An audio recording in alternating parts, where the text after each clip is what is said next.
Wavical is an award-winning data and analytics company based in Chicago with a national presence. As a provider of award-winning cloud data, analytics, and AI solutions and services, Wavical combines deep technical expertise and industry knowledge with the proprietary automation tools to support the rapid shift to modern data architectures, real-time insights, and AI. Wavical Data Solutions is proud to grow through almost 100% referral. With solid delivery reputability, proudly leveraging the ability to meet clients where they are to unlock the power of data. Wavical Data Solutions. Hello, I'm Dr. Beverly Wright, and welcome to Tag Data Talk. With us today, we have Chelsea Lamar, VP of Global Sustainability at AIT Worldwide Logistics. And we're talking about leveraging AI to optimize consumption of renewable energy. Mm-hmm. Super exciting. Yes, cool Thanks topic. for being here. Thank you for having me. Well, let's start off with a little bit of background. Tell us, why are you so cool? So I think I'm cool because I have always wanted to work in energy and sustainability, renewables, and I do work in energy, sustainability, renewables. When I was very small, I always had this sense of wonder about the natural world, and loved being outside and fresh air and clean water and all of those things. But I'm also a little bit of a geek. I remember when I was probably 7 or 8 years old, I had a computer game. It was called Ecosaurus. Nice. And so it was an island populated by dinosaurs, and you were just going around and collecting recyclables. Oh. And that was the whole point of the game. So that was my early career into sort of what I work on now. Were you like, Mom, Dad, this is I know. I was like, this is what I'm going to do. Yeah, we got like a PhD in this. Yes. I love it. And I graduated with a degree in engineering. After that, I worked at a couple nonprofits on energy efficiency for residential communities, as well as starting and running a program for public schools in the state of Illinois. I did consulting for 7 years, mainly consulting for utilities on their energy programs. And then more recently, I've transitioned to working more in both commercial buildings as well as transportation. Nice. So a lot of my focus now is air, ocean, ground. How do we decarbonize those sectors, which is not going to be an easy thing to do, but we're working through it. A couple cool things that we've done recently. We're doing 1,000-mile deliveries on EV semi-tractors going from New York to Iowa. Interesting. Which, if you're familiar at all with EV tractor, commercial EV space, it's the range is the big limiting factor. Yeah. And we're able to do that with today's technology, which is really cool. And then we're also within the airspace, we're making purchases of sustainable aviation fuel, which is jet fuel made from renewable resources like used cooking oil. Oh, so yeah. Does it smell funny? Yes, it does. It smells like a Chinese restaurant. Yes, exactly. It does. Yeah. When you go to the refinery, it doesn't smell like a typical fossil fuel refinery. It does smell like used cooking oil. Like a restaurant. Yeah. And they're taking, the used cooking oil from your fries at McDonald's and processing that into jet fuel that they're using in planes today. How about that? It's pretty cool. Super interesting. So my longest gig ever was with Southern Company, Georgia Power. Oh, very cool. And also, I know quite a bit about tires and EVs. So I'm really looking forward to this conversation. My brothers are both long-haul truck drivers. Oh, yeah. Yeah, so I've got all kinds of connections here. But we're talking about AI and renewable energy. Not all of our listeners know exactly what renewable energy really means. What does that mean? So renewable energy is energy made from sources that are replenished more quickly than we're using them up. Okay. So it's things like solar. Obviously, the sun is shining and we can harness that to make energy. Things like wind, similarly. Geothermal, which is a technology where you're actually drilling down, closer to the core of the earth where it's warmer and taking that energy and bringing it back up to the surface and then using that for, heating or cooling or whatever you're doing with that. Hydro is another example of renewable energy, but it's really those types of energy where you're leveraging something that's not a finite resource. Okay. So what would be an example of something that is not renewable? fossil fuel. Okay. So, Okay. the sort of the oil and the natural gas reserves that are, in underneath the surface of the earth, those are all finite Limited. resources. Yeah. They're not endless. Okay. So if we're talking about AI in the world of renewable, how are these two concepts related? Yeah. So, and maybe it makes sense to sort of like take a step back and just talk about, general concepts, like what we mean when we say decarbonization, Yes. what we mean when we say low emission. Mm-hmm. So like a very simplified version of this for the future, like a decarbonized world, is like essentially we're electrifying everything. Mm-hmm. So that's electric vehicles, that's the energy usage in data centers, but it's also our buildings, like moving from natural gas heaters to heat pumps. So we're electrifying everything, and then we're building a bunch of renewables to power our world. Mm-hmm. So we have a lot of increased energy usage that's anticipated over the next coming decades. And it's from all of those things that I mentioned. It's from electric vehicles, it's from electrifying buildings, it's from AI and data centers. Like there's a whole lot more that we need to power with the grid. And what we want to do is try and make sure that that's not all being powered by fossil fuels and creating a whole bunch of additional emissions, which are then contributing to climate change. Yeah. So it's really important that we're building renewables, that we're building low emission forms of energy in order to power all of these additional energy needs that we have as a society. And it's going up more than the population, right? It's more energy per person? Yes. Okay. Well, yeah. And I think we talked about a statistic for specifically AI and data centers that by the end of next year, the amount of energy required from data centers is going to be sort of equivalent to the whole energy usage of the country of Japan.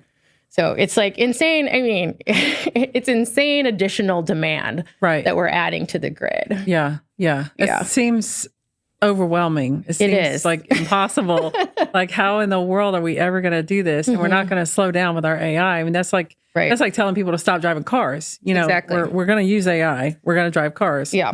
So that's very interesting. So I'm vegan, and so sometimes when I talk about like, some people are vegan purely for environmental reasons. Yeah. And it's hard for people to connect. Like, what does veganism have to do with environmental? Mm-hmm. What does AI have to do with with energy consumption? Yeah. So when you think about computing, there's obviously energy that's like used to power your computer at home. Yeah. And so data centers are doing that at that hyperscale, right? Yeah. Like it's just a huge amount of energy to do the actual computing that they're doing. Mm-hmm. But I think the other factor, which is maybe not as well understood, is that it generates a massive amount of heat. Which you also notice if you have your laptop sitting on your, on your lap, it gets hot. It gets warm. Or even my phone gets hot now. Yes. Your phone is too hot. Exactly. And so with that, you need to cool those server racks in order for them to operate effectively. Which is water. So it's a lot of times it's water. So a lot of the energy is for the cooling, and it's the water, the cold water that's sort of like running through the pipes within like a server rack farm. Mm-hmm. And that's also why there is a lot of water usage that's associated with AI and data centers, which again, I think the analogy is like for every 100-word email that ChatGPT writes, it's like the equivalent of pouring out a 12-ounce bottle of water. Wow. So it is, I mean, it's a lot of energy and it's a lot of water that are required to power AI. Yeah. Which is, again, why it's like really important that we're building renewables, that we're looking at all of the efficiency opportunities that are available, and like trying to reduce the water consumptions that's associated with these server rack farms. That's really stressful, though, because the pace of the change in the technology space, and then the pace of change from an energy and water. Yes. I see that as two different paces. But before we go to that, let's just pretend that I have a laptop and you have a laptop sitting on our laps. And I'm over here going, do-de-do, I've got my Excel sheet, simple stuff. And you're over there like generative AI stuff. You're creating images and you're getting summaries and you're doing all this fancy stuff. So you're saying that that's the laptop of the future, and this is the laptop of the past. Yes. And because of the changes in the way that we work and leveraging more AI, and especially probably generative AI, the increase on a per person basis of the energy needed, and because of the energy, the water, is incredible. Yes, it is. Yeah, it's a lot. And I will say there is discourse like within just the environmental community or those folks that are working on this, like about what is the increase of energy actually going to be. I think there's a lot of like very high estimates. And then there's a lot of lower estimates. We're probably going to land somewhere in the middle. Right. But there's a lot of smart people working on just like data center efficiency. And even if you look at like a data center of today versus, a decade ago, they've made a whole lot of just like energy efficiency improvements in the way that they run things. And that's going to account for some portion of that increased energy usage as well.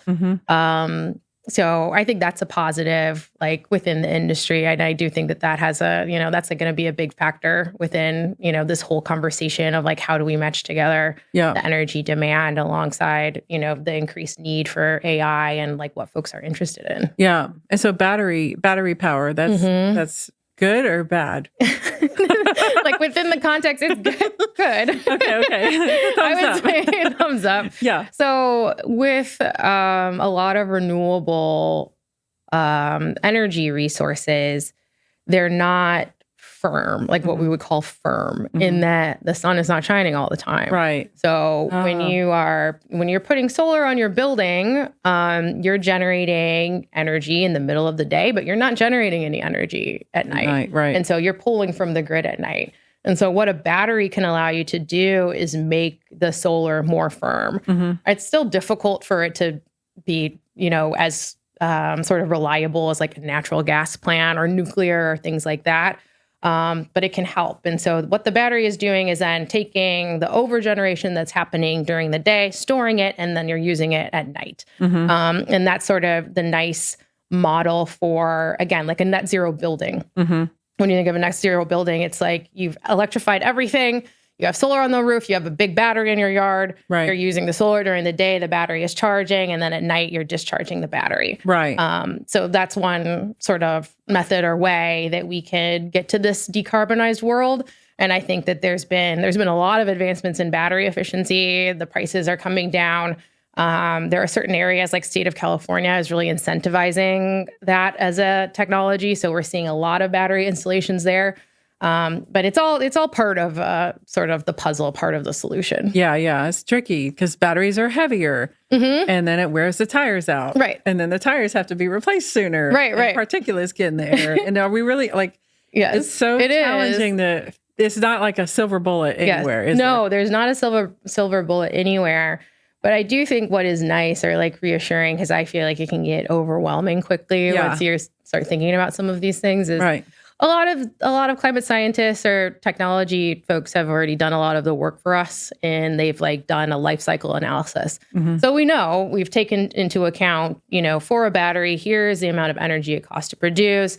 Here's sort of the environmental impact of the mining, all of these things, and then we have all of those numbers and we can compare it to here's the baseline. And we can know for sure, based on all of these factors, this is a better technology. This is more efficient. This is using less energy. Right. Even if there are, there's just pros and cons to everything. Right. Yeah, of course. Right. Yeah, I think SK Battery, they're a client of University of Georgia, my second hat that I wear. And they have a new plant that they're building in Georgia. It's like it's going to employ 3,000 more people. And so there's all this battery power that's used for EVs.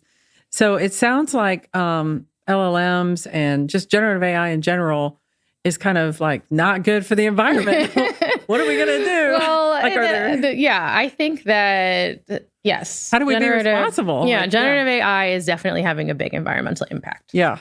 I think that, we as a society sort of need to decide like where and how we're going to use some of these tools. But I also just think like we have to electrify a lot of other things. Like we're like kind of in a pickle, to be honest. Like we just need to do these, and we need to build renewables. We need to, look at nuclear. We need to look at all of these different options and like figure out how we're going to be able to decarbonize as a society in order to like reduce the impact of global warming. Yeah. Like it's just, I mean, it's a big problem, but we've built a lot, like in terms of the electrical grid, like going from like 1920 to 1940, it was like half of homes were electrified to 100%. Like we've done these like big challenging engineering things before. And I think we can continue to do those, but we need incentives. We need, policy support. We need definitely. We're not just going to elect to do it out of the goodness of our heart. Yeah. It will depend. But yeah, and I also think that a lot of, particularly with AI, a lot of these hyperscalers, Google, Microsoft, Amazon, they all have really aggressive climate goals. Oh, really aggressive. So I believe all three, their goal is to be net zero emissions by 2030. Wow. 5 years from now. Yeah. I think they set these goals prior to sort of the whole, like the big bubble related to AI. Yeah. But they're working really hard on it. I know an example that we talk a lot about within the environmental community is Microsoft's plans to reopen 3 Mile Island, which was a shuttered nuclear plant, which is, I think they have plans to do these like different sort of novel ways of bringing on energy.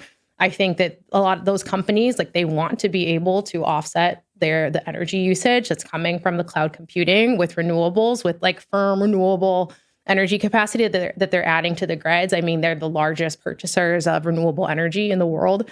So I think that, there are solutions. It's just going to take time and creative thinking, and we have to keep at it. Yeah. Yeah.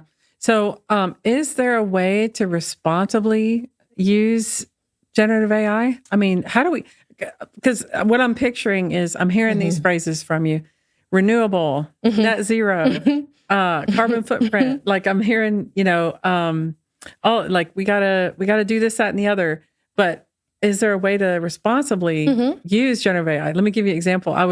So I'm building I'm not building, I'm paying somebody. I'm not good at stuff like that. But I'm building a house on the lake right now. And so I'm trying to get some design ideas. So I'm on this group that they're always asking for design ideas. And so I'm trying to help other people out. And I'm going into ChatGPT and Sora, and I'm like, okay, create this image and modify this and move this around to give people ideas. And I guess I did it too many times, and I got a message back that says, you're asking for too many images. And I was like, is there a quota? Is there a limit? Like, do we have to think about, do we have to be responsible in our Gen AI requests? I think I find it difficult to give, because working in climate for all these years, it's like people are like, what can I do? Exactly. And I feel like it's difficult to give like a punch list. Yeah. Just like you as an individual, if you stop doing this, we'll be fine. We'll be okay. Yeah. Like, it's just not like, structural changes are required. Yeah. And I think the responsibility, is both on the individual person, but also like on corporates and the government, and everybody has, a big part to play in all of this. It's going to take policy, isn't it? Policy. Yes, exactly. And I do think with, just sustainability in general, AI does have a part to play. Yeah. Like specifically with trucking, I think with predictive maintenance, that can be a real like great thing, especially for electric vehicles, or more efficient like driver queuing from AI. Like that's something that we're looking at. And like from a logistics standpoint, just like optimization of our supply chain, like leveraging AI to be able to do that is like that would be a huge benefit to our society. And there's room for that. Believe me. Well, there's two sides of this coin. And so I'm glad you transitioned to that, because I was about to ask you. So there's the side of like how much energy and how much water are we starting to consume now that we're leveraging AI and especially Gen AI more? And then the other side of the coin that you're getting at is how can we use AI to help us with some of our renewable energy and sustainability goals? And it sounds like you're saying things like optimizing supply chain, predictive maintenance, and knowing when to retire certain, assets that are energy using assets, especially in manufacturing, that can have big impacts. Are there other ways that we can leverage AI specifically to help us with our sustainability? Yeah, I think buildings is a big opportunity. So just running your HVAC system optimally, like smart lighting controls, things like that. I think that there's a big opportunity there. I also think like within the renewables sector, like say you're a corporate customer who's put solar on the roof alongside a battery, it's like you're using AI in order to most effectively use the solar and then use the battery power. So it's not like you have somebody going and turning that battery on and off for you. Like that's not efficient at all. Like there's the best ways to run these things. And so AI can definitely help with that at a small scale. But then also at a larger scale, like it can help utilities with grid planning and like trying to sort of like smooth the curve of peak demand. When they're pulling from renewables, when they're pulling from, peaker plants, when they're pulling from all these different areas, I think that AI can also assist with just like optimizing that. Love it. And I think it's part, it's part of the solution as well. Yeah. It's like, I think that a lot of things within sustainability, it's just about like using your resources efficiently. It's like being smart with what you have. Yeah. And AI can help you, potentially to do that. Yes. Love it. Love it. Okay, Chelsea, what do you see for our future? Will we have data centers floating in the sky? I mean, I have hopes. I have hopes for our future. I mean, I'm just hoping that we can decarbonize fast enough. Yeah. And that's what I'm trying to work towards. And, I think we will get there eventually, but it's just going to take a lot of creative thinking and smart people. And we'll have to keep at it because there's a lot to do. Yes. I love it. Thank you so much to Chelsea Lamar from AIT Worldwide Logistics for talking to us about leveraging AI to optimize consumption of renewable energy. Thank you. Thank you.